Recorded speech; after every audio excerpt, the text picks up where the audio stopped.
नमस्कार दोस्तों, स्वागत है आप सभी लोगों का। आज के इस वीडियो में देखेंगे रेलवे एएलपी यानी कि असिस्टेंट लोको पायलट एवं टेक्नीशियन का पेपर का सॉल्व यहाँ पर 9/8/2018 के सेकंड शिफ्ट में जो क्वेश्चंस पूछे गए थे उसमें के गणित के क्वेश्चंस देखेंगे। देखिए दोस्तों, ये जो पेपर होता है इसमें डायरेक्ट गणित या रीजनिंग नहीं होता है, मिक्स क्वेश्चंस होते हैं।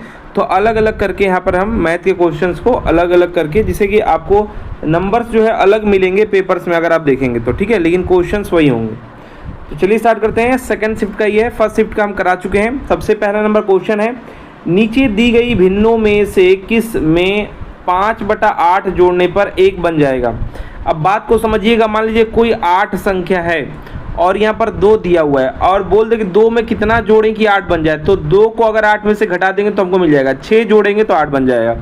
उसी प्रकार से मान लीजिए कोई 5 है और यहाँ पर 1 है, तो बोल दे कि 1 में कितना जोड़ें कि 5 बन जाए। तो 1 को घटा देंगे यानी 4 घटा देंगे तो आंसर आ जाएगा। वैसे ही 5/8 बोला है, 5/8 बोला है, इसमें कितना जोड़ें कि 1 बच जाएगा। तो 1 में से इसको घटा देंगे तो आपका हो जाएगा कितना, 3/8 हो जाएगा। ठीक है, तो 3/8 ऑप्शन में दिया होगा। तो यहाँ पर देखिए 3/8 नहीं, ऑप्शन में 6/16 दिया है। तो इसको भी अगर आप 2 से काटेंगे तो 3/8 आपको मिल जाएगा। ठीक है, तो यही इसका राइट आंसर होगा। आप ऐसे घटाना नहीं जानते हैं तो आप एलसीएम लेके आराम से, वैसे ही आप यहाँ पर 8 हो जाएगा, यहाँ पर आप दोस्तों जो है 5 है तो फिर आपका जाएगा, यहाँ पर 1 रहता है तो वही आपका फिर घूम फिर के आने वाला है। ठीक है, यहाँ पर आपका 8 हो जाएगा, फिर -5 हो जाएगा, फिर आप देखेंगे तो यहाँ पर 3/8 आएगा ही। तो डायरेक्ट यहाँ पर अगर 8 है तो 5 है तो यानी 3 बच रहा है तो 3/8 लिख सकते हैं। सी इसका राइट आंसर हो जाएगा। नेक्स्ट देखिए, एक बगीचे में आम और नीम के जो है कितने पौधे हैं, 361 पौधे लगाए जाते हैं। यदि आम और नीम के पौधे का अनुपात 8 संबंध है यानी 8:11 है तो बगीचे में नीम के पौधे कितने हैं। तो दोस्तों देखिए, अनुपात जो है वही यहाँ पर वैल्यू के फॉर्म में दे रखा होता है। तो कुल मिलाकर पौधे हैं 361 और इसमें अनुपात है आम का और नीम का, यानी आम पहले है तो यहाँ पर 8 वाला आम का है और नीम वाले का जो दोस्तों यहाँ पर 11 है। तो दोनों को अगर 8 और 11 को जोड़ देंगे, 8 और 11 को, तो यहाँ पर आपका 19 हो जाएगा, यानी कि 19 हो जाएगा। और पूछा किसका है, नीम का, यानी बाद वाला यानी 11 का। तो यहाँ पर गुणा के आपका दोस्तों जो है 11 हो जाएगा। ठीक है, तो यहाँ पर आपका इसको जोड़ेंगे तो आपका 19 हो जाएगा। 19 का ये स्क्वायर होता है 361, तो 19 से काटेंगे तो आपका 19 देगा और 19 का 11 में अगर गुणा करेंगे तो 209 ए इसका राइट आंसर हो जाएगा। अगर यहीं पर जो है पूछ दिया होता, सॉरी या पूछा है नीम का तो 11 रखेंगे, अगर यहीं पर पूछ दिया होता आम का तो यहाँ पर 11 की जगह पे 8 रख देते। ठीक है, तो जैसा क्वेश्चन पूछे वैसा आंसर, ऑप्शन नंबर ए यहाँ पर राइट आंसर हो जाएगा। नेक्स्ट देखिए, किसी धनराशि को 4 वर्ष के लिए, कोई धनराशि है जिसको 4 वर्ष के लिए 7.5% वार्षिक दर से साधारण ब्याज यानी एसआई की बात हो रही है, सिंपल इंटरेस्ट की बात हो रही है। ठीक है, ब्याज पर निवेश किया जाता है। कोई पी मूलधन है जिसको 7.5% जो है वार्षिक जो है आर है या फिर कहा जाए दर है 7.5%, और इसको 4 वर्ष के लिए यानी 4 वर्ष के लिए जो निवेश किया जाता है। आगे बताया जा रहा है कि यदि निवेश 5 वर्ष के लिए होता तो ब्याज जो है 375 रुपये अधिक होता। प्रारंभ में या फिर आरंभ में निवेश की गई राशि, यानी यहाँ पर मूलधन पूछ रहा है, पी पूछ रहा है। ध्यान से सोचिए कि यहाँ पर क्या हो रहा है, कोई भी मान लीजिए 100 रुपये की वैल्यू है, ठीक है, और इसमें 10% का एसआई रहा तो यहाँ पर आपका पहले साल क्या हो जाएगा, 110 रुपये हो जाएगा, यानी 10 रुपया बढ़ जाएगा। फिर अगले साल भी 10 रुपये बढ़ जाएगा, मान लीजिए 3 साल के लिए रहा तो 10 रुपया हो जाएगा। ऐसे आपका कितना 30 रुपये बन रहा है। लेकिन दोस्तों जो है यहीं पर बोल दिया जाए कि 2 साल के लिए रहा हो और तीसरे साल ये राशि बढ़ करके 10 रुपये और एक्स्ट्रा हो जाएगी। तो 10 रुपये एक्स्ट्रा हो जाएगी, मतलब 10% ये किसी का रहा होगा, कोई प्रतिशत पर रहा होगा, और किसका रहा होगा, 100 का। उसी प्रकार से अगर आप यहाँ पर देखिए 4 वर्ष के लिए कोई धनराशि थी जो 5वें वर्ष कितना हो जाएगी, कितना रुपये अधिक हो जाएगी, 375 रुपये ज़्यादा हो जाएगी। तो 375 यह क्या है, तो 375 4 वर्ष से और 5 वर्ष के बीच का डिफरेंस है जो हमारा ब्याज आया था उसका। तो 375 दोस्तों जो है ये आपके 7.5% की वैल्यू है। किसका, 7.5% की वैल्यू है। ये इनडायरेक्ट वे में ये कह रहा है। तो इसको 100% निकाल देंगे, 100% ही मूलधन रहा होगा तो बस 375 बटा के आप जो है 7.5 और 100% निकालने के लिए आप 100 से गुणा कर दीजिए। तो यहाँ पर अगर हम पॉइंट हटा रहे हैं, पॉइंट है तो यहाँ पर एक 0 बढ़ा देंगे तो 75 हो जाएगा, और 75 पाँचे आपका 375, बिल्कुल। तो 375 5 बार में ये कट जाएगा, और यहाँ पर आपका 5000 रुपये दोस्तों इसका मूलधन रहता जिस पर ये सब हो रहा था, ठीक है। तो यहाँ पर बी इसका राइट आंसर हो जाएगा। कुछ नहीं करना, बस इसी को समझना था कि 60.5% की वैल्यू है। अब यहाँ पर मूलधन आपको बताना था, सीधा सीधा 100% आप निकाल लेंगे, 5000 बी राइट आंसर हो जाएगा। ध्यान से सुनिए, नेक्स्ट जो क्वेश्चन है वो पाइप और टंकी वाला आ चुका है। यहाँ पर बहुत बार ये क्वेश्चन आता है, ध्यान से सुनेंगे। 2 पाइप एक साथ काम करते हुए क्रमशः किसी टंकी को 3 घंटे और 4 घंटे में भर सकते हैं। कोई टंकी है, उसको कोई जो है पाइप है 2 ए और बी हम मान लेते हैं, ठीक है। ये 3 घंटे में भर सकता है, ये 4 घंटे में भर सकता है, जबकि एक तीसरी पाइप टंकी को 8 घंटे में खाली कर सकता है। यानी ये प्लस करने वाले हैं और ये माइनस करने वाला एक है सी, जो 8 घंटे में इसको खाली कर सकता है। तो जब भी ऐसा आ जाता है तो टंकी का जो वैल्यू लेते हैं वो एलसीएम लेते हैं। तो 3, 4 और 8 का एलसीएम आपका 24 हो जाएगा, ठीक है। आगे बताया गया है, जब टंकी 1/12 भाग जो है भरी हुई थी, तो टंकी 1/12 भाग यानी 24 का 1/12 भाग, तो 1/12 12 गुना के 24 यानी 2 लीटर भरा हुआ था। 24 लीटर की टंकी थी, 2 लीटर भरा हुआ था। तो क्या कह रहा है, सभी जो है तीनों पाइपों को एक साथ खोल दिया गया, टंकी को पूरी तरह भरने में कितना समय लगेगा, टाइम पूछ रहा है। ध्यान से सुनिएगा,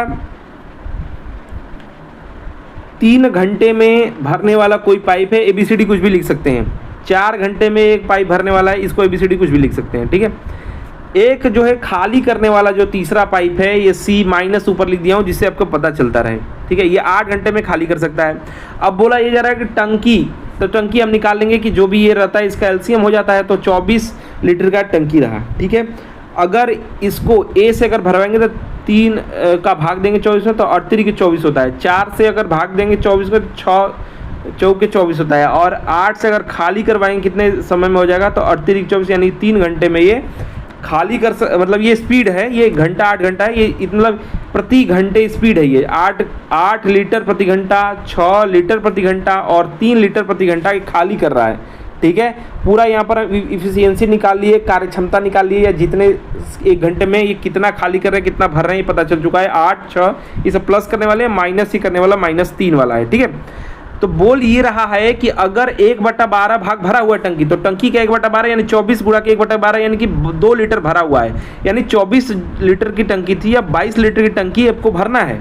तो क्या कर रहे हैं, सभी तीनों पाइप को खोल देते हैं। तो तीनों पाइप को खोलेंगे तो ये भरेगा, ये माइनस कर देगा।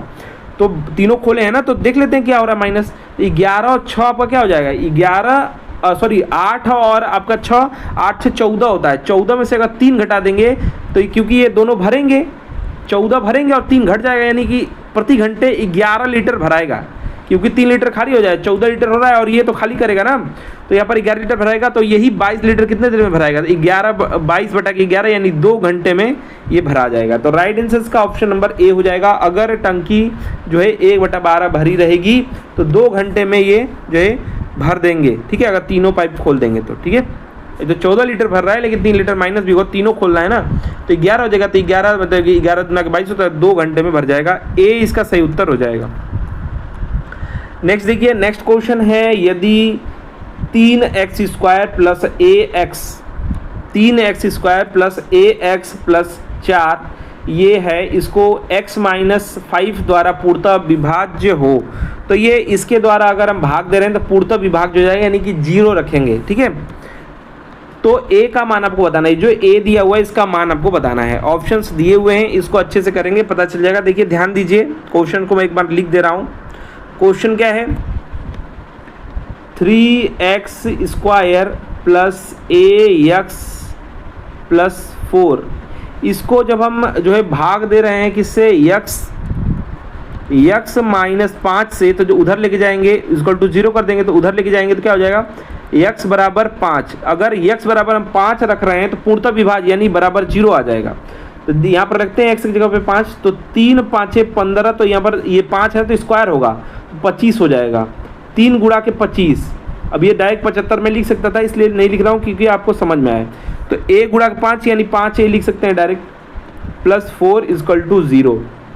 अब यहाँ पर a का मान निकालना तो ये हो जाएगा 75 और 75 और 4 आपका हो जाएगा 79, ये भी जुड़ेगा ना, 75 79 हो जाएगा, यानी 5a इक्वल टू 79 डायरेक्ट लिख सकते हैं, 5a इक्वल टू 79 लिख सकते हैं। और a इक्वल टू यहाँ पर क्या हो जाएगा 79 बटा के, यहाँ पर ये माइनस का होगा ना क्योंकि पक्षांतर हो रहा है, उधर जाएगा तो माइनस का हो जाएगा, तो 79 बटा के 5 हो जाएगा। ठीक है, 79 बटा के 5, तो यानी इसका ऑप्शन में कुछ दिया होगा, तो ऑप्शन में 15 × 5 = 75 होता है, तो 15 दशमलव कुछ दिया हुआ था, 2 ऑप्शंस दिए हुए हैं। ठीक है, तो दोनों में से आपका ये होगा, क्यों होगा देखिए 15 × 5 = 75, यानी कि दोस्तों यहाँ पर लेके जाएंगे 15 बार में, तो यहाँ पर क्या हो जाएगा 75 आ जाएगा, और 75 इसमें से घटाएंगे तो 4 होगा, और यहाँ पर पॉइंट लगाएंगे और इसको 40 बनाने के लिए 0 बढ़ाएंगे तो 8 × 5 = 40 होता है ना, तो आपका 15.8 इसका राइट आंसर आ जाएगा। ठीक है, भाग देंगे तो सी इसका राइट आंसर हो जाएगा, माइनस का होगा, ये माइनस के यहाँ पर चिन्ह लगाना है क्योंकि ये पक्षांतर जब ये जोड़ेंगे ना, इधर 0 के इधर लेके आएंगे तो माइनस का ही हो जाएगा, तो सी इसका राइट आंसर हो जाएगा। अब आज ये छठवां क्वेश्चन है, हल करें।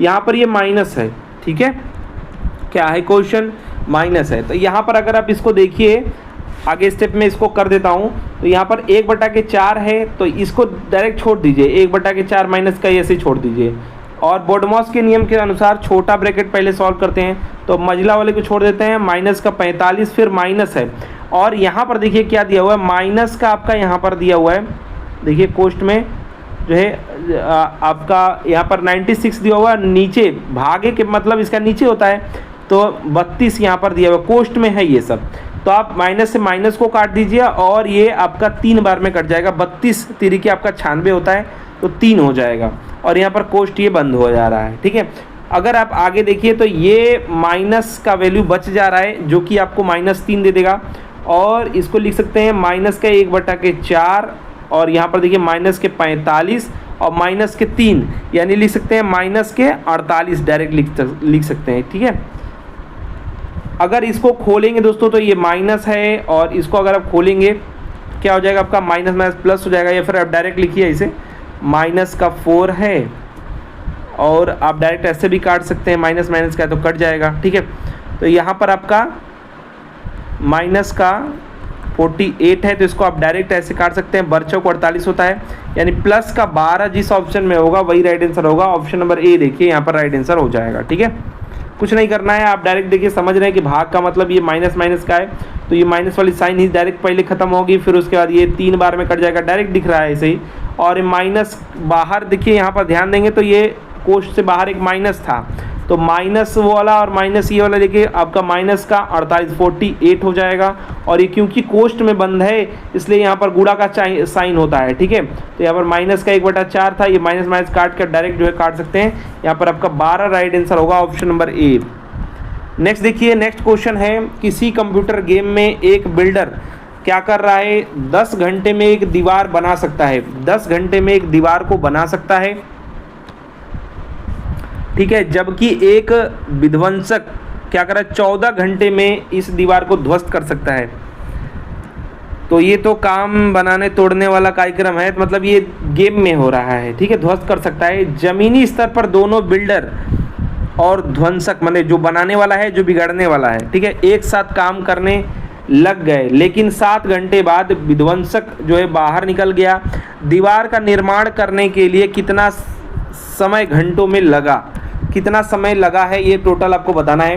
तो पहले इसको समझिएगा, मान लेते हैं ये बिल्डर है, तो इसको बिल्डर को के लिए हम बी खाली लिख दे रहे हैं। ठीक है, और एक सेकेंड, दोनों वही विध्वंसक बिल्डर दोनों वही है ना, तो ए बी सी डी मान लीजिए, ए मान लीजिए कि जो है बना रहा है और बी जो है विध्वंस कर रहा है, ये प्लस वाला है ये माइनस वाला है, ये ऐसे पता चल जाएगा। ठीक है, ये क्या कर रहा है, ये बनाएगा, जो दीवार बना सकता है वो 10 घंटे में बना सकता है, और जो विध्वंस कर सकता है वो 14 घंटे में कर सकता है। ठीक है, तो इन दोनों का एलसीएम ही काम रहा होगा, तो या फिर दीवार रहा होगा, एलसीएम ही ले लेते हैं, तो यहाँ पर 70 हो जाएगा। ठीक है, 70, तो ये इसकी स्पीड हो जाएगी 7 की, और इसका माइनस करने का स्पीड हो जाएगा 5 का। ठीक है, माइनस करेगा ये। ठीक है, तो अब समझिएगा बात को, क्या हो रहा है, अच्छा कर सकता है, यहाँ पर खत्म हो गया। जमीनी स्तर पर दोनों बिल्डर एक साथ काम करते हैं, अच्छा, लेकिन 7 घंटे बाद जो है क्या क्या हो रहा है, विध्वंसक वाला बाहर निकल जा रहा है। तो 7 घंटे काम चला, तो अगर 7 घंटे में 7 गुणा के 7 किया जाए तो 49 काम हुआ, लेकिन इसमें से माइनस वाला जो 5 वाला है ये कुछ जो है माइनस किया होगा 5 की स्पीड से, तो 7 घंटे में माइनस कर दिया, 7 5 35, 35 माइनस कर दिया, ठीक है। 70 में से 49 बना था, लेकिन इतना ये माइनस कर दिया, 7 5 35 माइनस कर दिया, यानी 9 में से 5 जाएगा तो 4 हो जाएगा यहाँ पर, यानी 14 काम हुआ, बाकी 70 में से ही 14 ही काम हुआ है, ठीक है। और दीवार निर्माण करने में कितना समय घंटों में लगा ये आपको बताना है। तो पहले आप टोटल जब पूछे उसका बात आप याद रखिए, 7 घंटे काम चला था, तो 7 घंटा उसको आप अलग से याद रखिएगा। 70 में से 14 घटा देंगे तो 14 5 70 होता है, 14 चौके यहाँ पर देखिए 14 5 70 होता है, तो 10 घंटे में बना सकता था। तो अब देखिए दोस्तों यहाँ पर क्या हो जाएगा, 70 में से 14 काम पहले हो चुका है, अब ये सिर्फ ए ही काम करेगा क्योंकि बी विध्वंसक छोड़ दिया है, ठीक है। तो यहाँ पर टोटल और 8 घंटे लगेंगे, क्योंकि यहाँ पर 10 देख रहे हैं 14 है, तो यहाँ पर घटा लेते हैं पहले ही, तो 10 में से आपका 6 हो जाएगा और यहाँ पर आपका 6 होगा, 6 में से 56 हो जाएगा। तो 56 को स्पीड में कौन काम करेगा, ए वाला, क्योंकि बी काम करके विध्वंस वाला छोड़ दिया है। तो यहाँ पर 7 की स्पीड करेंगे तो 7 8 56, यानी 8 घंटा ये लगा और 7 घंटा वो जो साथ में ये गड़बड़ाने वाला भी जो विध्वंसक भी लगा हुआ था, 7 और 8 दोनों 15 यहाँ पर घंटा टोटल लगेगा।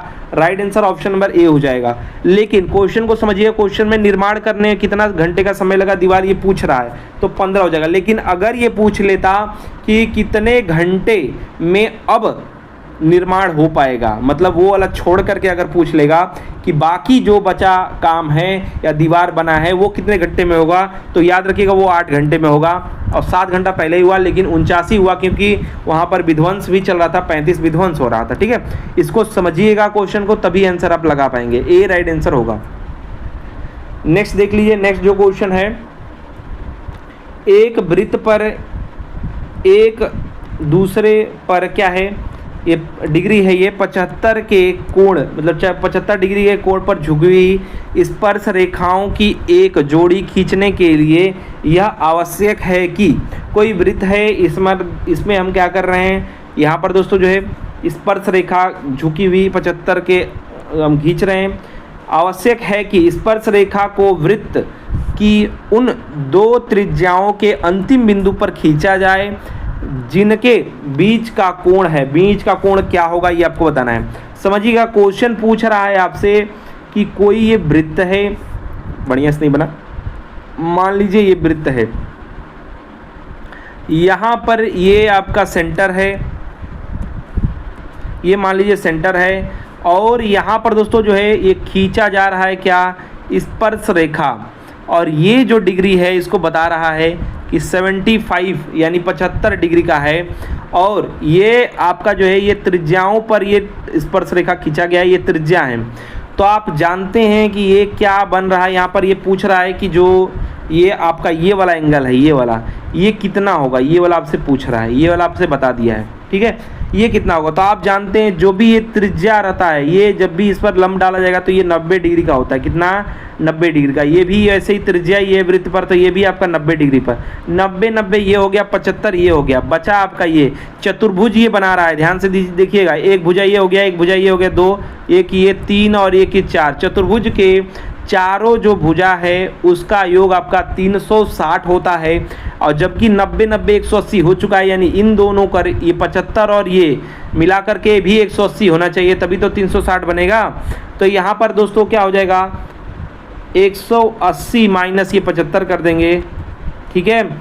आपका यहाँ पर राइट आंसर क्या हो जाएगा, 105 इसका राइट आंसर हो जाएगा, 105 यहाँ पर डी राइट आंसर हो जाएगा।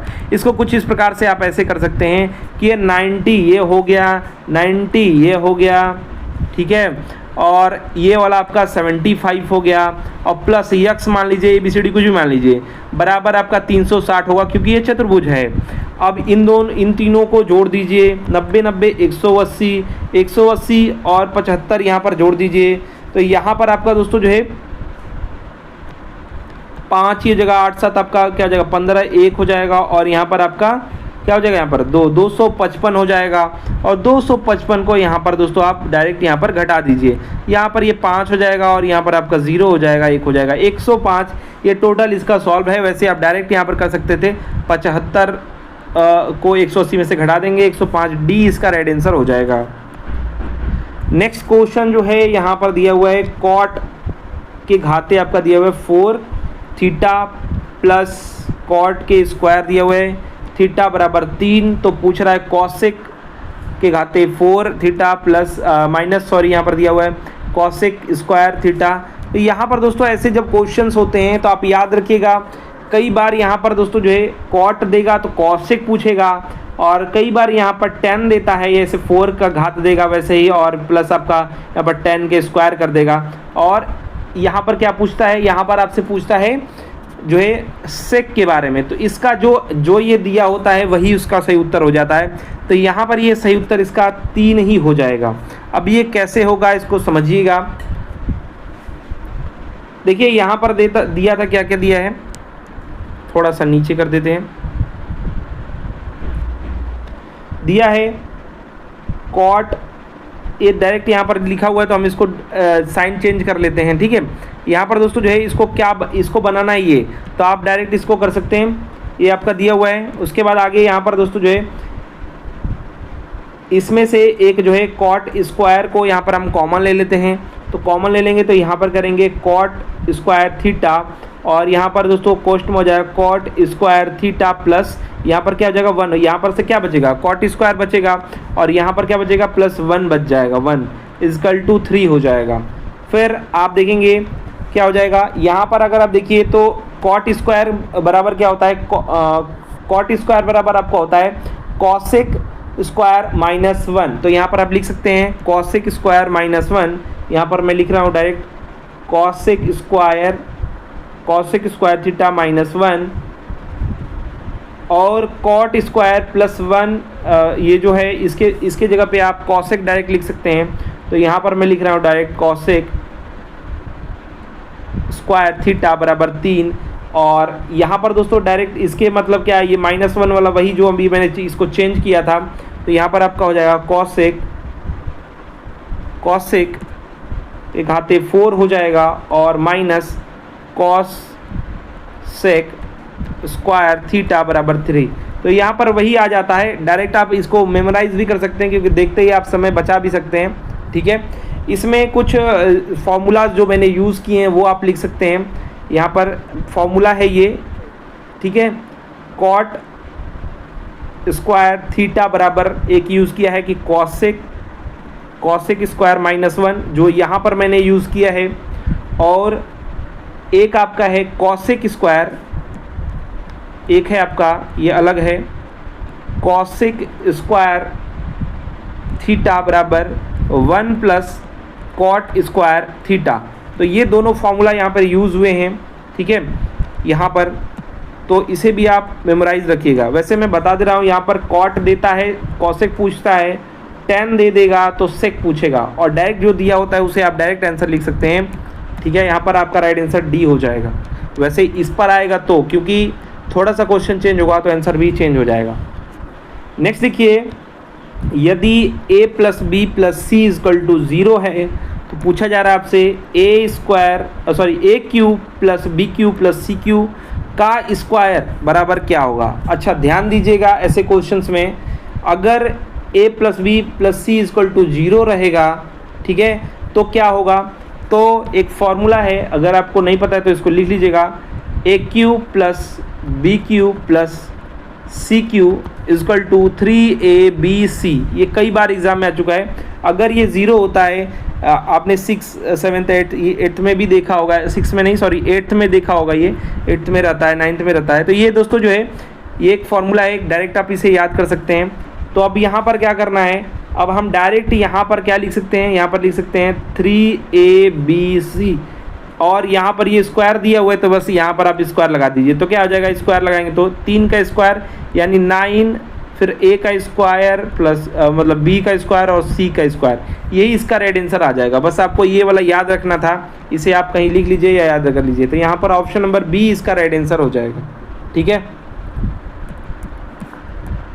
नेक्स्ट देखेंगे, एक कक्षा में 25 लड़कों की लंबाई का माध्य और औसत एक ही चीज होता है, ठीक है। ये क्या होता है, सबका जोड़ होता है और जितनी संख्या रहती है उससे भाग होता है, ठीक है। अब यहाँ पर दिया हुआ है, और उसी कक्षा में 35 लड़कियों की लंबाई का माध्य जो है 100 क्या दिया हुआ है, 45 सेमी है। तो कक्षा में 60 विद्यार्थियों की ऊंचाई का संयुक्त माध्य, मतलब लड़कों का माध्य ये है, समझिएगा, लड़कों का ये है, और या औसत कह लीजिए ये है, लड़कियों का ये है, और टोटल मिला करके आपको कर देना है, कुछ नहीं करना है, टोटल जोड़ देना है बस। अब यहाँ पर देखिए लड़कों का क्या दिया है, 25 लड़के हैं और इनकी टोटल लंबाई क्या हो जाएगी, अगर माध्य ये है तो गुणा कर देंगे तो 150 हो जाएगा, ठीक है, ठीक है। प्लस अब यहाँ पर देखिए 35 जो है लड़कियाँ हैं, ठीक है, और टोटल करने के लिए इनका जो है आयु निकालने के लिए क्या करेंगे, जो माध्य है या फिर जो औसत है उससे गुणा कर देंगे, ठीक है, टोटल निकल गया। अब ये 35 प्लस आपका 25 यानी कि 60, यानी नीचे 60 से भाग दे देना है, कुछ भी नहीं करना था यहाँ पर। तो यहाँ पर 25 का आप डायरेक्ट 15 में या फिर ऐसे करके गुणा करेंगे तो 375 ये आ जाएगा, 375 और एक जीरो ये बढ़ा देंगे, प्लस यहाँ पर इसको करेंगे तो आपका जो है 35, यहाँ पर आपका 50-75 आ जाएगा, ठीक है, 35 का गुणा करेंगे तो, ठीक है, और बटा के 60 हो जाएगा। इसको अगर आप देखिए तो 88-25 आ जाएगा, 60 से भाग दे देंगे। या फिर दोस्तों अलग अलग भी इसे कर सकते हैं, और भी तरीके हैं। यहाँ पर आप काटेंगे तो क्या हो जाएगा, यहाँ पर दोस्तों जो है आपका 5 से काट रहे हैं तो 12-5 60 होता है, 5 से इसे काटेंगे तो 17-65 दे देगा। और अगर आप 12 का इसका भाग करिए तो लगभग 147 समथिंग कुछ आएगा, और ऑप्शंस में 147 या 48 कुछ दिया हुआ, तो ये डी वाला इसका राइट आंसर आ जाएगा। कुछ और भी तरीके हैं जिससे आप कर सकते हैं, जैसे जो है एक एलिगेशन मेथड से करते हैं। जैसे यहाँ पर जो है बच्चे हैं यहाँ पर, और उसका जो बीच में आप रख लीजिए, बीच वाला वैल्यू बताना है, और यहाँ पर जो है 35 यहाँ पर रख लीजिए, या फिर जो आयु है डायरेक्ट यहाँ पर आयु नहीं, यहाँ पर क्या करना है 60 वाला तो पता ही है। तो यहाँ पर लड़के हैं तो बॉयज़ का यहाँ पर कर लीजिए, यहाँ पर 145 कर लीजिए। यहाँ पर दोस्तों जो है अब क्या करना है, यहाँ पर 150 कर लीजिए, ठीक है। और इसका बीच वाला वैल्यू बताना है तो उसके अनुसार ये कितना आ रहा है, ये आपका जो है अनुपात में आएगा, अनुपात में सबको निकालना पड़ेगा, ठीक है। ये 35 आ रहा है और ये करने पर आपका जो है 25 आ रहा है। तो ये इसको भी ऐसे भी निकाल सकते हैं, बहुत तरीके हैं निकालने के, जिससे भी आपका सही आंसर जल्दी आ जाए। औसत वाला काफ़ी आसान है, जल्दी से आप कर सकते हैं, बेसिक मेथड है ये। नेक्स्ट देखिए यहाँ पर जो क्वेश्चन है, यहाँ पर आपका 27 दिया हुआ है, और ये जो है बोर्डमॉस के नियम के अनुसार करेंगे। तो पहले देखते हैं छोटा कोष्ठ में क्या क्या है। तो देखिए -2 है, -13 है, ठीक है। ये दोनों को अगर हम कर देंगे तो -15 हो जाएगा, ठीक है। इन दोनों को अगर करेंगे तो -15 हो जाएगा। या फिर आप ऐसे कर सकते हैं कि 15 में से 13 घटा देंगे तो 2 हो जाएगा, फिर उसमें से 2 घटा देंगे तो 0 हो जाएगा। मतलब ये वाला मान एकदम ख़त्म हो जाने वाला है, ठीक है। और माइनस का 0 हो चाहे प्लस हो, कौन देखता है, तो ये ख़त्म हो जाएगा। यहाँ पर आपका बचेगा माइनस का, आपका यहाँ पर क्या बचेगा, यहाँ पर अगर देखिए तो 27 बचेगा, माइनस के एक कोष्ठ में आपका यहाँ पर 38 होगा, और देखिए माइनस का आपका यहाँ पर जो है 46 बचने वाला है, 46। इतना तो समझ में आ गया, ये ख़त्म हो जाएगा टोटल का टोटल। अगर इन दोनों को अगर हम डिफरेंस निकाल लें तो माइनस का 8 मिलेगा, माइनस का 8 मिलेगा, और ये माइनस का बाहर भी है माइनस का, ठीक है। तो माइनस माइनस प्लस हो जाएगा। तो यहाँ पर आप 27 में 8 प्लस कर देंगे तो 35 इसका प्लस का राइट आंसर होगा। ऑप्शन नंबर ए यहाँ पर राइट आंसर आपका हो जाएगा, ठीक है। ऑप्शन नंबर ए यहाँ पर राइट आंसर हो जाएगा। नेक्स्ट देखिए, किसी घनाभ के तीनों सतहों का क्षेत्रफल, कोई घनाभ है, घनाभ समझते हैं, घन जो होता है वो वर्ग से बना होता है, घनाभ जो होता है वो आपका आयत से बना होता है।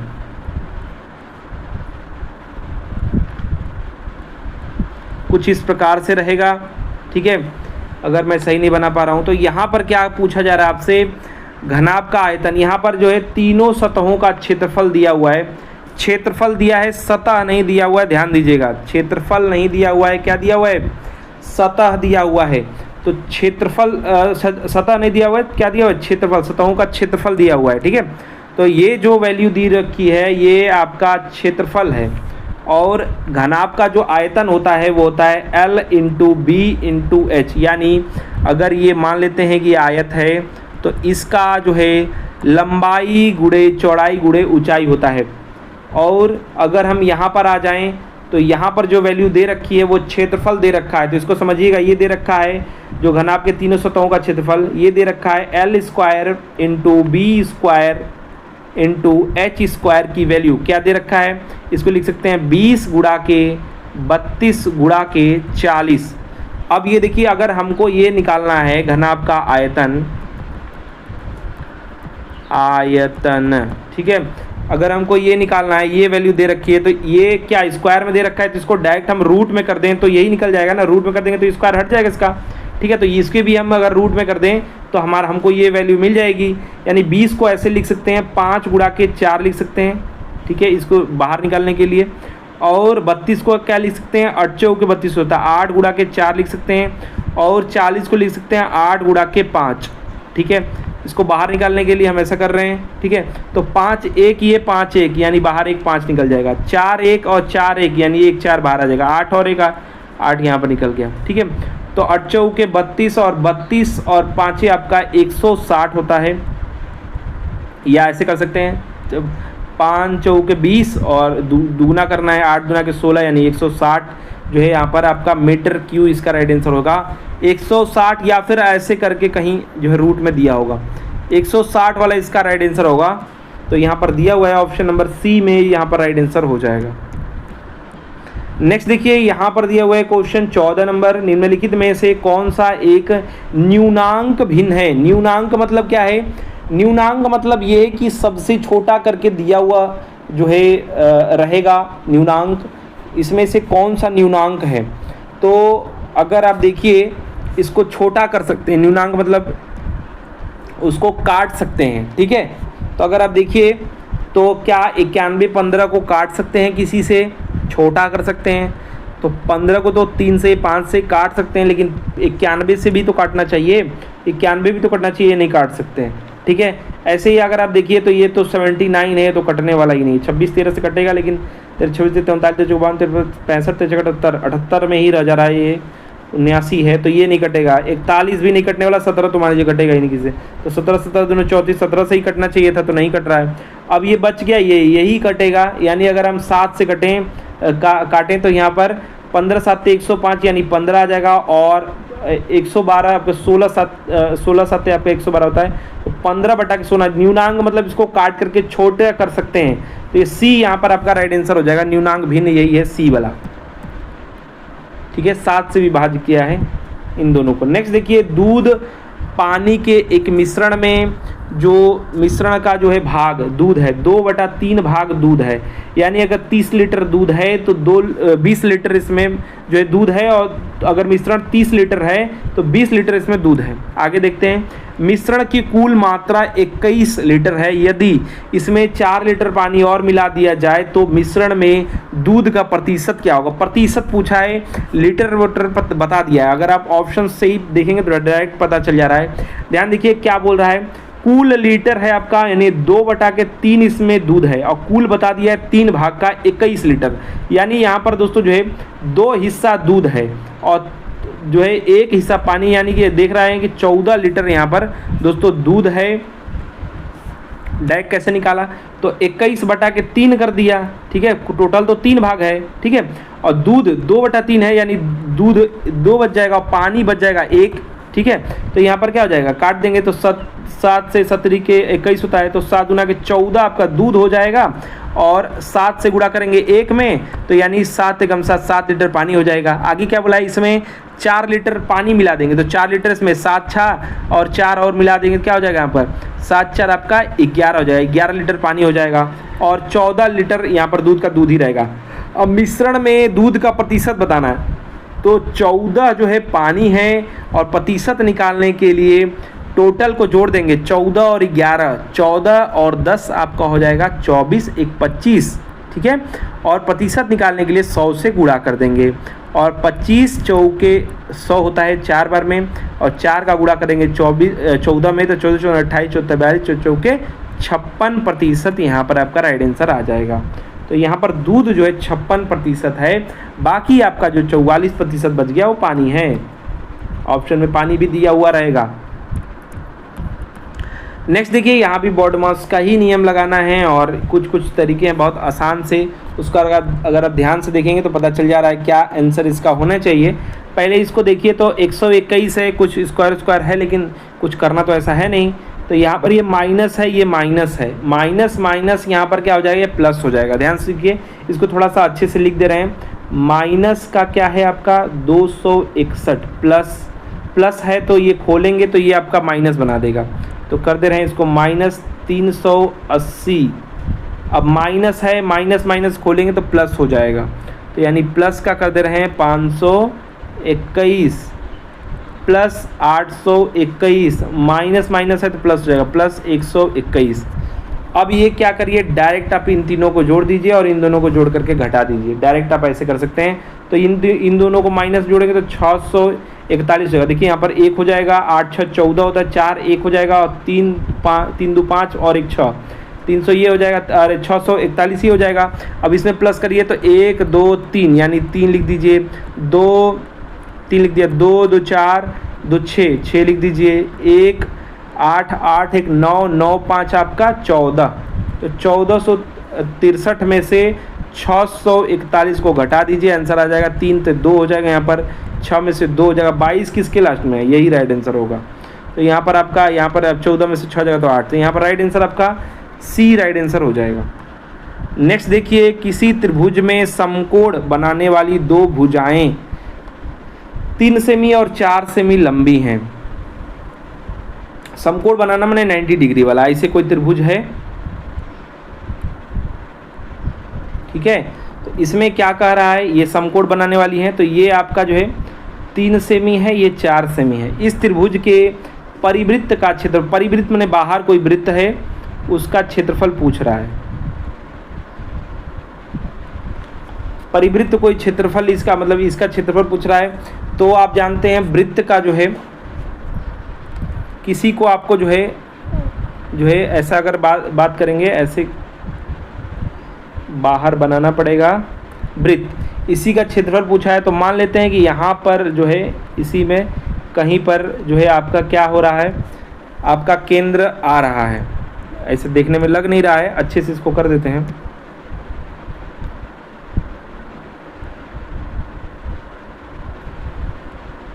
यहाँ पर केंद्र है और ये देखेंगे तो ये यहाँ तक टच है, ये यहाँ तक, यानी ये व्यास हो जाएगा, या फिर कहा जाए कि ये त्रिज्या हो जाएगी, आर हो जाएगा, ठीक है। अब समझिएगा क्या पूछ रहा है आपसे, जो है क्षेत्रफल पूछ रहा है इस जो है वृत्त का। तो वृत्त का जो क्षेत्रफल होता है, वृत्त का क्षेत्रफल होता है वो होता है पाई आर स्क्वायर। तो अगर आप यहाँ पर देखिए कि इसका कर्ण कितना होगा, इसका जो कर्ण होगा वो आपका ट्रिपलेट है, ये आप जानते हैं 3 4 है, तो ये कर्ण का स्क्वायर बराबर आपका होता है लंब और आधार का, दोनों को रूट में करके ला सकते हैं। तो यहाँ पर 4 का हो जाएगा 4 16 और 3 का हो जाएगा 9 और 16 और 9 दोनों जोड़ देंगे, डायरेक्ट लिख दे रहा हूँ मैं। कर्ण बराबर आपका हो जाएगा अंडर रूट में 4 का स्क्वायर प्लस 3 का स्क्वायर, ठीक है। ये लंब और आपके जो है आधार हैं। अब रूट में करेंगे तो ये 16 हो जाएगा और ये 3 का 9 हो जाएगा, तो दोनों को 25 में हो जाएगा, यानी कि 5 यहाँ पर ट्रिपलेट अगर आपको याद है तो ये 5 आने वाला है, ठीक है। अब ये अगर 5 आ गया तो इसकी त्रिज्या हो जाएगी 2.5, क्योंकि यहाँ पर ये वृत्त हो जाएगा, आधा ये हो जाएगा, आधा ये हो जाएगा, तो 2.5 हो जाएगा। अब यहाँ पर डायरेक्ट आप लिखिए इसका जो क्षेत्रफल हो जाएगा, वृत्त का क्षेत्रफल जो हो जाएगा पाई, यानी कि इसको लिख सकते हैं 22/7, ठीक है, 22/7। लेकिन आप देखिए ऑप्शंस जो पाई में दिया हुआ है तो इसको मत लिखिए, डायरेक्ट आप पाई लिखेंगे और यहाँ पर क्या हो जाएगा 2.5 हो जाएगा, तो 2.5 का स्क्वायर लिख दीजिए। 25 का स्क्वायर क्या होता है 2.5, तो 25 का 625 स्क्वायर होता है और 5 5 रहेगा तो यहाँ पर पॉइंट लगेगा, यानी 6.25 पाई राइट आंसर होगा। इसका राइट आंसर जो भी ऑप्शंस में दिया होगा 6.25 वाला होगा। देखिए 75 भी दिया है, तो 25 का स्क्वायर 625 होता है, ठीक है, 675 नहीं, और 2 अंक पे लग जाएगा, तो यहाँ पर डी इसका राइट आंसर हो जाएगा। कुछ नहीं करना है, एक एक जो भी उसमें चीज़ था वो मैंने आपको बता दिया है, और पाइथागोरस प्रमेय लगा करके भी कर सकते हैं। अगर आप ट्रिपलेट नहीं याद किए हैं तो दिमाग कंफ्यूज हो गया है एग्जाम में तो, ठीक है, लेकिन वैसे ट्रिपलेट आपको क्वेश्चन ज़्यादा करेंगे तो याद हो जाता है कि हाँ इसका ये होगा, इसका ये होगा। नेक्स्ट क्वेश्चन देखिए, मेरी वर्तमान आयु का 3/5वां उतना ही है मेरी जो भी वर्तमान आयु है, तो मेरी के लिए m लिख दे रहा हूँ। मेरी वर्तमान आयु का 3/5वां बराबर उतना ही है जितना मेरे चचेरे भाई, चचेरे को मैं c लिख दे रहा हूँ, CH या C लिख दे रहा हूँ, चचेरे भाई में से, अच्छा चचेरे भाइयों में से एक की आयु, कोई चचेरे भाई है उसमें से एक की आयु का 5/6वां, तो 5/6वां बराबर है। ठीक है, समझिएगा। तो आगे बताया जा रहा है कि मेरी 10 साल पहले आयु उनकी आज से 4 साल बाद की आयु होगी। अगर मेरा जो आयु है, ठीक है, उससे क्या बोल रहा है, 10 साल पहले जो आयु था मेरी 10 साल पहले जो आयु था उनका आज से 4 साल पहले होगा। मतलब लोग नहीं भौकाल में बोलते हैं कि तुम्हारा जो उम्र है ना 10 साल पहले जो मेरा उम्र था उससे भी 4 साल बाद, आज से तुम्हारे 4 साल बाद वो उम्र होगा। गांव में ऐसे बोलते हैं, वही यहाँ पर गांव वाली बात आ गई है। तो इसको आप पहले क्या कर लीजिए, इसको रेशियो में बना लीजिए। ठीक है, तो यहाँ पर हम अगर बराबर में कर दें तो ये पक्षांतर कर दे रहे हैं इसको, तो यहाँ पर ये c आ जाएगा। तो m/c यानी मेरे और चचेरे भाई का जो अनुपात हो जाएगा, तो 3/5 ये है, इसको उधर ले जाएंगे, ये 5/6 था ये पीछे वाला, इसको उधर लेंगे तो उल्टा हो जाएगा, क्या हो जाएगा, 5/3 हो जाएगा। ठीक है, तो अगर आप इसका अनुपात ज्ञात कर लें तो आपका 18 ये नीचे हो जाएगा और ऊपर आपका हो जाएगा 25। अब समझिएगा मेरी आयु, देखिए अब ये जो वैल्यू आई है अनुपात में है, तो कुछ भी हो सकता है, 25 गुना के 50, कुछ भी हो सकता है, 75 हो सकता है, 100 हो सकता है, 25 के पहाड़े में चला जाएगा।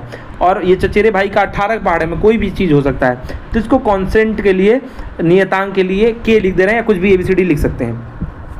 तो अब यहाँ पर आ चुका है। अब ऐसे जब अनुपात में आ जाता है ना, बहुत ही आसान होता है ऑप्शन को चूज़ करना। क्वेश्चन में क्या पूछा है, मेरी वर्तमान आयु वर्ष होगी, तो ये आज के बारे में ये अनुपात निकाल लिए हम। ठीक है, आज के बारे में निकाले हैं, तो जो भी हमारी आयु होगी वो इसी अनुपात में होगा। तो 25 के अनुपात में कौन सा है, ऑप्शन नंबर डी 50। तो मेरी आयु अगर 50 है तो इसकी आयु कितनी होगी, इसके मेरा 2 गुना हुआ है 18, तो इसका 36 हुआ होगा। अगर ये जो बोला जा रहा है, सॉरी इसका मेरा यहाँ पर 50 हुआ है 25 से, तो इसका भी 2 गुना 18 गुना के 36 हुआ होगा। अब ये जो कह रहा था कि मेरी 10 साल पहले की आयु, तो समझिएगा अगर मेरा आयु 50 है अभी, ठीक है, 10 साल पहले मेरा कितना रहा होगा, 40 रहा होगा। ठीक है, तो क्या बोल रहा है, तो इसका कितना रहा होगा, अगर 50 तो इसका 36 रहा होगा अभी आयु। तो आज से 4 साल बाद क्या हो जाएगा, 36 40 हो जाएगा के बराबर होगा, यही तो बोल रहा है। तो बिल्कुल सेटिस्फाई कर रहा है और ये राइट आंसर आपका यहाँ पर हो जाएगा। वैसे आप इक्वेशन भी बना सकते हैं, लेकिन अगर आप अनुपात में ला दिए ना तो काफ़ी आसान हो जाता है, और ऑप्शंस में ऐसा दिया रहेगा कि आप आराम से इसमें आगे सॉल्व करने की ज़रूरत भी नहीं है, क्योंकि 50 से कटने वाला और कोई है भी नहीं, 25 से कटने वाला और कोई है नहीं। तो मेरी आयु वर्तमान कौन सा, 50 वाला होगा, डी इसका राइट आंसर हो जाएगा। लेकिन आगे आप करके सेटिस्फाई कर रहा है कि नहीं ये ज़रूर देख लीजिए। तो मेरा अगर 50 वर्ष है आयु और इसका मान लेंगे 36, क्योंकि ये 25 में जा रहा है, 2 गुना हम हुए तो 2 गुना ये भी होगा। तो आज से जो है अगर 4 साल यहाँ पर क्या 10 साल पीछे करेंगे तो यानी 40 हमारा हो जाएगा 50 से। तो इसका अगर 36 है तो 4 साल प्लस करेंगे तो 40 होगा, बराबर है, बिल्कुल सही बात है। तो डी इसका राइट आंसर हो जाएगा। नेक्स्ट देखिए, नेक्स्ट जो क्वेश्चन है, नीचे दी गई संख्याओं में से परिमेय संख्या नहीं है। परिमेय संख्या कौन सी होती है जिसे हम p/q के फॉर्म में व्यक्त कर सकते हैं, ठीक है, लिख सकते हैं। तो नहीं है मतलब अपरिमेय वाले को बताना है, यानी जिसे हम p/q के रूप में नहीं लिख सकते हैं। तो जो इसको अंडर रूट में लिखा हुआ है आपका 64 मतलब होता है 8 गुणा के 8, तो ये बाहर निकल जाएगा 8, और बाहर निकल जाएगा तो नीचे 1 लिख सकते हैं, कोई भी संख्या के नीचे 1 होता ही है। तो ये तो परिमेय संख्या है ही।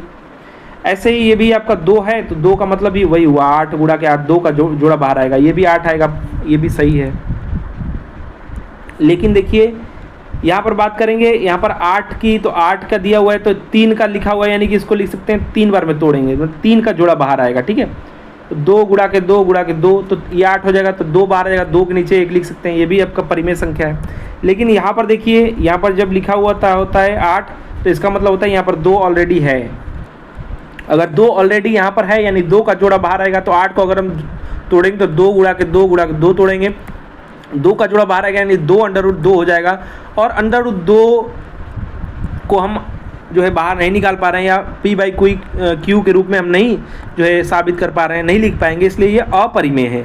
तो इसके लिए जो अपरिमेय संख्या हो जाएगी या परिमेय संख्या जो नहीं है वो D वाला हो जाएगा, D इसका राइट आंसर हो जाएगा। ठीक है, समझ में आ गया होगा। नेक्स्ट और लास्ट जो क्वेश्चन है इस सेट का जो लास्ट क्वेश्चन उसमें 750 रुपये की जो निवेशित राशि पर 3 महीने का ब्याज 18 रुपये है। 3 महीने में ब्याज 18 रुपये हुआ है। प्रति वर्ष साधारण ब्याज आपको दर बताना है। तो 3 महीने का 12 महीने का 1 साल होता है, प्रति वर्ष की बात हो रही है, और 3 महीने का जो है 18 रुपया है। तो 3 महीने का ये अगर 12 हम इसको बनाना है तो क्या करेंगे, 3 चौके 12 गुणा के 4 करेंगे, तो ये गुणा के 4 करेंगे और इसका भी गुणा के 4 ही होगा क्योंकि रुपए का भी तो वही होगा, एक तरफ करेंगे दोनों तरफ करेंगे। तो ये 18 अठान 36 अठाते 54 8 चौक 72 यानी 72 रुपया हो जाएगा। अब यही 72 रुपया प्रति सालाना रहा होगा, तो इसी को बताना है। 72 रुपया जो है 72 रुपये जो है ये आपका जो है 750 रुपये का कितना परसेंट है, तो गुणा के 100 कर दीजिए प्रतिशत के लिए। ठीक है, 72 बटा के 750 गुणा के 100, तो 1 0 से 1 0 काट दीजिए और यहाँ पर 5 से अगर काटेंगे तो 5 यहाँ पर आ जाएगा। अगर 1 सेकेंड यहाँ पर अगर हम 5 से काटते हैं तो 15 5 75 15 हो जाएगा और यहाँ पर आपका 2 बार में 8 जाएगा। और अगर इसको आप चाहे तो डायरेक्ट गुणा कर सकते हैं या फिर आप दोस्तों जो है इसको 10 वाले को रहने दीजिए, पॉइंट लगाने में काम आएगा, इसको मत काटिए। ठीक है, यहाँ पर 75 है। ठीक है, 1 0 से 1 0 काट दिया और अगर आप 72 में भाग देंगे 75 का तो 9.6 के आसपास आएगा, क्योंकि देखिए 75 1 0 ये देगा ही, तो 720 आप डायरेक्ट लिख लीजिए। 720 का 75 में अगर भाग देंगे तो 10 बार कब जाता, 10 बार जाता आपका जो है 750 रहता तब, तो 9 पॉइंट समथिंग आएगा। तो ऐसे भी आप डायरेक्ट कर सकते हैं कि जो है 9 पॉइंट कुछ आएगा, तो ऑप्शन में सिर्फ एक ही है। वैसे आप भाग देके डायरेक्ट भी ला सकते हैं। ठीक है, और छोटा भी काट के कर सकते हैं, 5 से काट करके और छोटा कर सकते हैं। ठीक है, या फिर आप डायरेक्ट इसको जो है ऐसे 10 है इसको हटा ही दीजिए और यहाँ पर दोस्तों जो है डायरेक्ट यहाँ पर 7.5 कर दिए। 7.5 का जब ऐसे गुणा करेंगे तो भी आपका यहाँ पर सही आंसर तक आप पहुँच जाएंगे। बी इसका राइट आंसर हो जाएगा। ठीक है, बी इसका सही उत्तर हो जाएगा। तो देखिए दोस्तों ये सेट था सेकंड शिफ्ट का 9/8/2018 का। आशा करते हैं दोस्तों कि हमारा प्रयास, हमारा वीडियो पसंद आया होगा। वीडियो को अधिक से अधिक लाइक शेयर कीजिएगा और ऐसे ही फ्री में प्रैक्टिस सेट सॉल्व करने के लिए, प्रीवियस ईयर सॉल्व करने के लिए इस चैनल को सब्सक्राइब करके बेल आइकन को ऑन कर दीजिए। हमारा वीडियो देखने के लिए धन्यवाद। Please like and share. धन्यवाद।